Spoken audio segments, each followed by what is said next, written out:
하나님 나라를 찾기 위해서 어디 다니고 그럴 이유가 없다는 거죠. 우리 내면을 돌아다보는. 그래서 나를 잘 찾아가는 것이 하나님 나라를 찾아가는 거죠.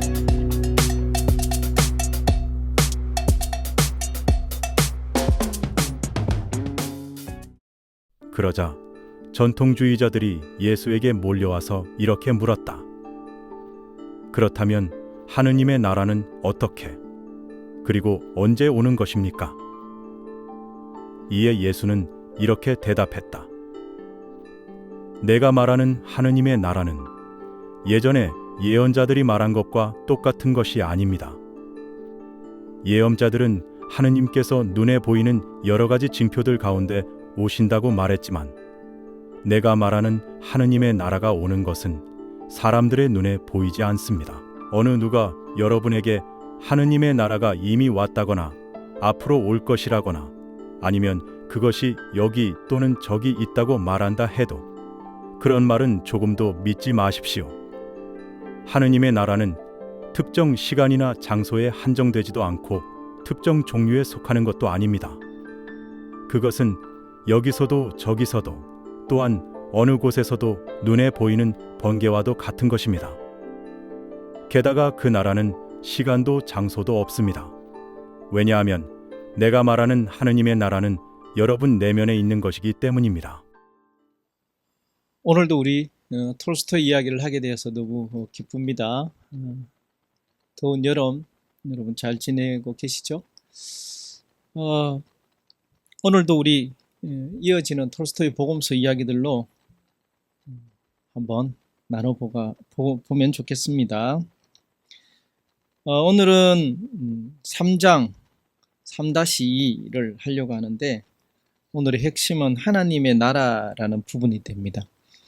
아마 다음 주도 그렇게 될 것 같은데, 복음서 이번 내용은 좀 짧습니다. 그 작은 책에 2페이지밖에 분량이 되지 않고요. 누가복음 17장의 내용 일부분을 가져와서 함께 합니다. 오늘 내용은 전통주의자들이 하나님의 나라가 언제 어떻게 오냐라는 질문에 대해서 하나님의 나라는 그렇게 외형적이고 또 우리가 생각하는 시간과 공간의 개념을 가지고 있는 것이 아니다라는 것을 예수님이 말해주는 장면입니다.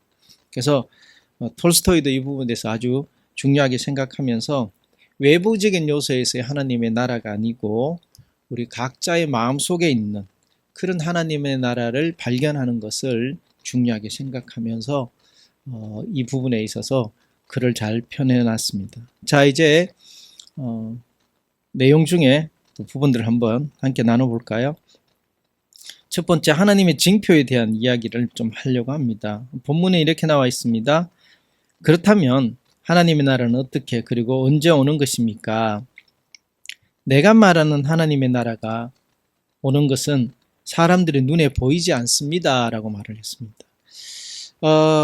사실 이 당시에 유대인들의 그 삶의 정황을 좀 알면 로마에 의해서 나라가 국권이 침탈당하고 해방되어지길 바라는 마음들, 그런 것들이 강해서 그 해방이 곧 하나님의 나라가 오는 줄로 알죠. 그래서 유대인들에게 있어서 자기네들을 구해줄 분, 메시아가 오는 것이 하나님의 나라라고 생각했는데 예수님의 말하는 하나님의 나라는 그런 것이 아닙니다. 그래서 우리가 가지고 있는 그 어떤 세상이, 외형적인 세상이 바뀌고 국가가 새롭게 되고 이런 개념이 아니고, 또 어떤 특정한 종교나 이런 것들로 인해서 하나님 나라가 우리에게 온다고 한 것이 아니라는 거죠. 하나님의 나라라고 할 때 이 나라라는 단어가 언어로 보면 바실레이아인데, 바실레이아라는 뜻은 그 외형적인 것이 아니고 다스림이란 뜻이에요. 다스림. 그래서 하나님께서 다스리는 것을 우리는 하나님의 나라라고 하죠. 그래서 다스림, 곧 하나님께서 다스려서 질서가 유지되는 것이 하나님의 나라라는 뜻인데, 여기서 외형적인 요소가 아니라 바로 내면적인 것을 말을 한다는 거죠. 톨스토이도 그렇게 해석을 합니다. 외부적인 사건이나 기적 또는 특정 종교의 의례를 통해서 하나님의 나라를 찾으려고 하지 마라라고 톨스토이는 아주 비판적으로 이야기합니다.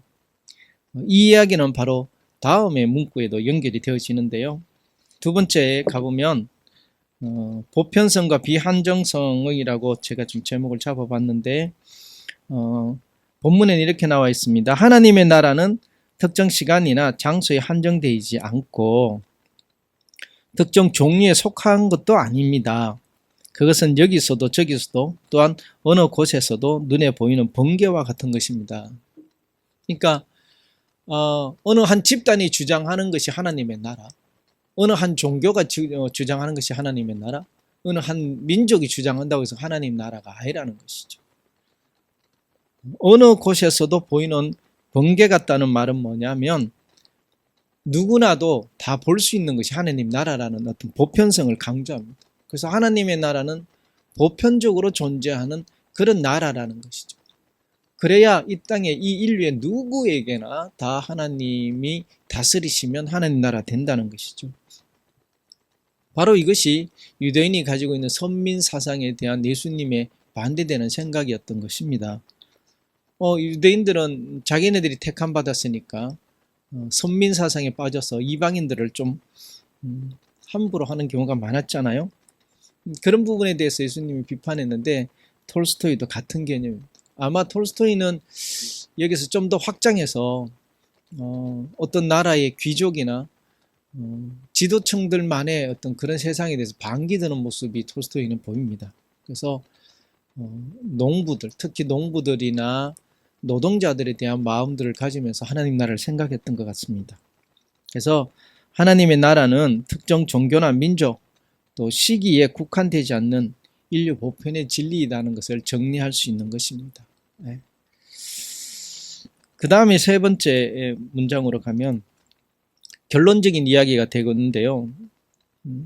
내가 말하는 하나님의 나라는 여러분 내면에 있는 것이기 때문입니다.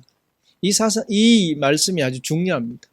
톨스토이는 이 부분을 아주 강조했습니다. 그래서 제가 몇 번 말씀을 드렸지만 톨스토이 저서 가운데 하나님의 나라가 너희 안에 있다는 책이 있을 만큼 이 누가복음 17장 21절을 톨스토이는 아주 강조합니다. 그래서 하나님의 나라가 우리가 생각하는 그런 어떤 외부적인 영향력에서 생겨지고 만들어지고 그런 것이 아니고 우리 내면에서 영적인 존재에서 있다는 사실, 그 사실을 우리가 제대로 아는 것이 아주 중요함을 강조합니다. 그래서 하나님 나라를 찾기 위해서 어디 다니고 그럴 이유가 없다는 거죠. 우리 내면을 돌아다보는. 그래서 나를 잘 찾아가는 것이 하나님 나라를 찾아가는 것입니다.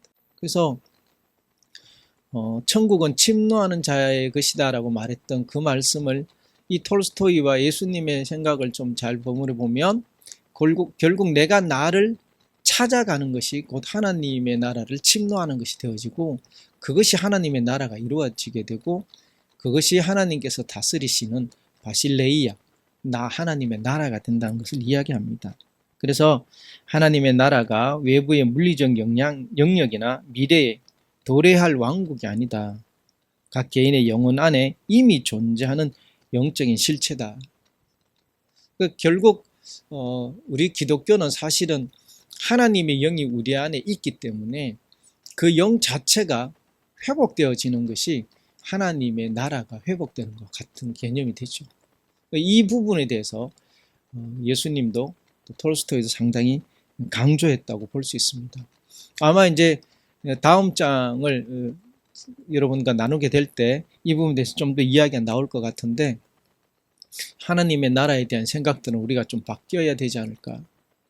하나님의 나라 또는 우린 천국이라고 하는데 그동안 우리는 교회에서 천국이라고 하면 죽어서 가는 어떤 시간적이고 공간적인 개념이 많았잖아요. 그 부분에 대해서 다시 생각해 보게 하는 그런 시간이었지 않나 싶습니다.